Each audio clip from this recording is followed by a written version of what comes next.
Okay, Jason, thanks for giving us some time for this short interview. Just by way of overview for the MA ILTUS students, as you know, I'm in New York. I'm at the fall conference of Empire State College, and I'm with Jason Russell. He's going to introduce himself in a second, but as I'll explain when we meet again at the December workshop, the memorandum of understanding between ESC and Ruskin partly is around proposals to change the MA quite significantly, and Jason is going to be working with me very closely on particularly on approaches to blended and online learning for the delivery of the MA on a long-term basis. But what I thought I would do just this morning, just before I left to go home, was just ask Jason just to run through a number of issues, particularly around challenges and issues that face organised labour in the US. But so, Jason, thanks again. If I could just hand over to you. Mm-hmm.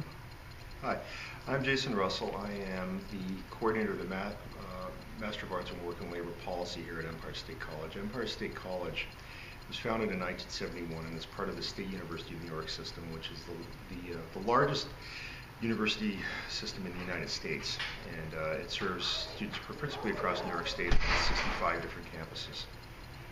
I've been at the college full-time since 2010, but I started here part-time in 2005 as what we call as an adjunct, teaching on a course-by-course basis. And I knew about the college because I actually did my MA here starting in 1999. Yeah. That's one of the curiosities of my job now. I oversee the graduate program from which I graduated in 2002. Right, okay. I did my PhD at York University in Toronto in concentrating in North American labor and working class history. Prior to that, I worked in the gas utility industry, similar to British Gas, for 17 years.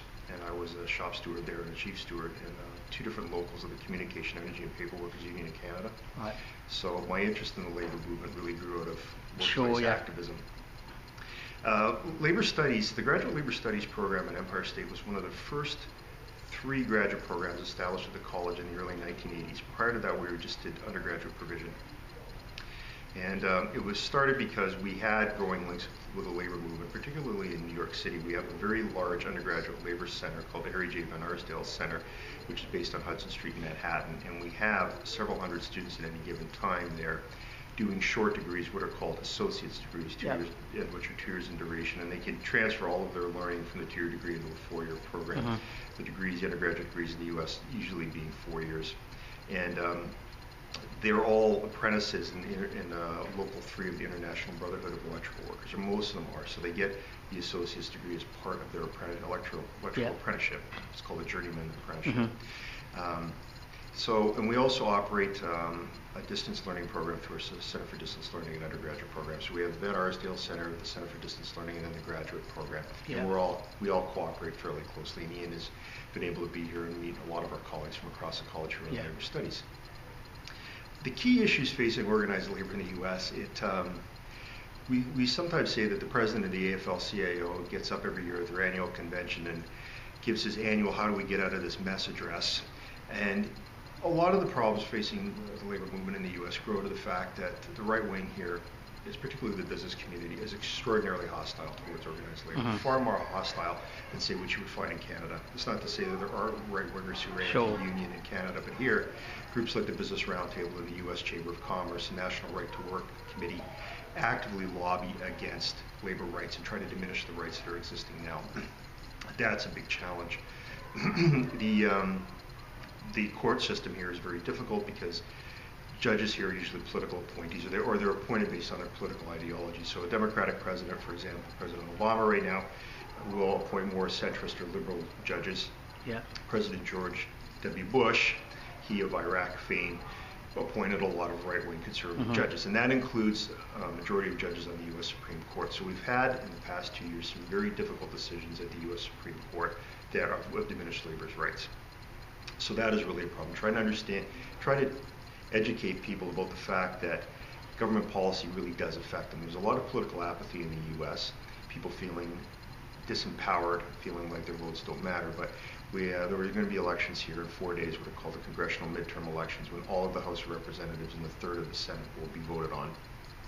And that really has an impact, because there's a chance that the Republican Party will win the Senate and have control of the Senate. They already have control of the House, which means that for the next 2 years, President Obama will not be able to really do anything. Nothing will happen in terms of legislation in the United States unless it's through executive order. So that's a big challenge to try to teach people the importance of understanding government policy, understanding how policy is formulated and where labor fits into this, and also the role of capital. Like the extraordinary influence that American capital has here. There was an American political scientist named Charles Lindblom who theorized that capital is the only group in society that can rival government in terms of policy making. For sure. And that labor is really, even though it's weaker than capital or the state, labor is the only possible countervailing force that workers have. Because we have, in terms of working class identity in the United States, you'll get people say, you know, my job, I lost my job, and the job I have now pays 2/3 less than what I got before because of the private health insurance system. You'll say I lost my health insurance benefits. My children, I can't afford to send my children to college, but then they'll say, boy, I really hate unions and I'm going to vote Republican, which is kind of contrary. It's voting against their class interests. But as we've been saying to Ian for the past few days, social class is not discussed nearly enough in the United States. And the idea of being working class has really been diminished in the past 40 years in the United States. There's this belief in the U.S. that everybody can be middle class, which of course is not the case. It used to be possible for people with blue-collar jobs to make middle class incomes, but that simply isn't the case anymore. There are some bright spots for the U.S. labor movement.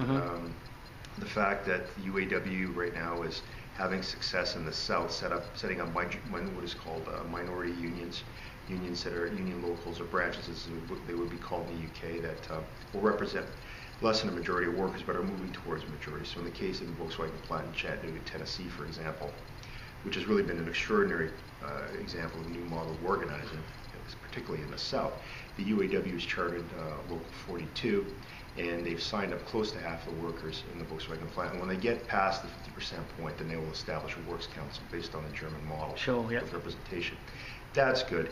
There is also, when you think about workers' movements, it's not just the established labor movement with the unions. Probably the biggest alternative workers movement in the U.S. is the immigrants' rights movement. It really, everything to do with immigration policy, in Europe as well, pertains to labor. It's about, as Marx said, maintaining that reserve army of labor.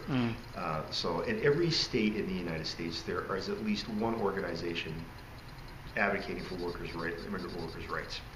But the tricky thing about that for the American labor movement is that this is primarily a migrant worker movement. It is a Latino movement. And a lot of its work is done in Spanish. So there's, in the United States, Americans will say that the only official language here is American English, as they say. But if you call any U.S. government agency, you have the opportunity to press 2 and speak in Spanish, if you need Spanish language services.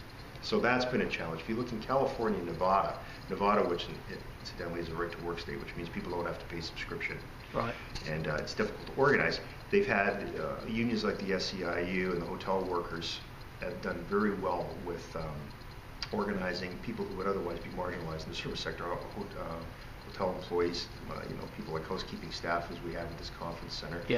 And in California, labor is very strong, very strong. The Democratic Party dominates politics in California now, largely because of union efforts. Although there have been attacks on, a lot of attacks on teachers' unions in the United States now. There's always this narrative in the U.S. that there's a crisis in education, and a lot of it's got to do with teachers, which is very specious. Our argument is not at all accurate. But so there are some bright spots of things getting better, but it's learning to think outside of the box and be willing to not just rely on sort of formalized collective bargaining and live within the strictures of collective bargaining at all times. And then within labor studies, when we bring students in, we have to start really with the basics, even at the MA level, because half of the students are union members and another half are not, just people with an interest in labor and employment issues. And we have a large number of students who work in public sector jobs, principally at the state and local level. So a lot of people working in state agencies, correctional officers, police officers, firefighters, people working in welfare offices. And I'll start off asking them, for example, with the anti-government narrative that is so popular in public discourse in the U.S., I'll say, so how did government touch your life today? Well, they'll say, well, government didn't have anything to do with me today. So I'll start off by saying, okay, so you got up this morning and you were in a dwelling of some description that was built according to government codes. You turn on your water that was supplied by a government agency or an agency regulated by government. The electricity you had, all your utilities were provided somehow through government. You ate food that was inspected and made safe by government. Right, yeah. You got in a vehicle of some description, whether it was public transit or your own personal vehicle. It was built in accordance with government regulations. In the case of public transit, it's being operated by government. You drove on a road that was paid by government. And you've come here to a state school that is funded partially by government. Government's all over you. And by the way, it worked pretty well today, didn't it? Right, yeah. Right, government's not bad. There isn't a narrative in Western Europe that I've noticed that is constantly attacking government. The size of the state seems to be a discussion, Sure, but nobody's going out of their way to say, well, the Conservatives in the UK will attack public sector workers, but in continental Europe, there isn't this narrative about how lazy and awful public sector workers are all the time, not to the same extent that there is here. So it's trying to get people to realize that things like the public sector are good, that the Democratic Party has done a good job of helping people, that having labor rights are important, that unions do make a tangible impact on people's quality of life, and to try to counteract this right-wing public or popular culture message attacking things like labor and attacking progressive politics. That's very hard. And we do sometimes get students say, well, you don't look at the business perspective enough in this program, but they're getting all of that everywhere else. So anyway, we have to give them that alternate voice to help them understand things. And I think by and large it works. We've had people come out of this program that have gone on to do a number of things. People who were, say, volunteer stewards in their unions that have gone on to staff jobs. Right. People who have affected career changes and gone on into teaching. Myself, I came out of this in time in academia. So I'm pretty confident that for the vast majority of our students, that our labor studies programs do have a transformative and positive impact. And it really does help them understand things. Although I think for everybody teaching labor studies in every country, everybody I've met, there's always a challenge that students will come in and at some point in the program they'll say, well, I'm kind of depressed because you've told me that there's this casualization of work. Right. Unions are under attack. We've had globalization. How do you turn all this around? Because I've never heard about any of this before. It helps them understand their own circumstances, about how their own communities are in the state that they're in. But the trick is to identify these problems, help them identify them, then to understand that it is possible to push back against this. Yeah. Jason, that's really helpful. Thanks for that. Thanks for your time. I think it's as I was saying yesterday in the staff meeting, even though I know some of your colleagues were a bit unsure about this, the US still remains a place where UK trade unions look to in terms of comparative analysis, or as you said before, use an example of of those alternative unions that are formed by and for migrants. I think it does represent some new ways of thinking for organised labour. Yeah, and even though it's important to understand with the American labour movement, the percentage of workers who are actually belong to unions has shrunk since it's been really a decline since the late 1960s. However, the absolute number of them has stayed relatively constant. Yeah. What has happened is that as the economy has grown, and particularly the ever-growing service sector has expanded. Sure. Organizing has not kept up with that. But we also see this phenomenon, fast food worker strikes, spontaneous strikes. And some unions are involved with this, United Food and Commercial Workers, for example.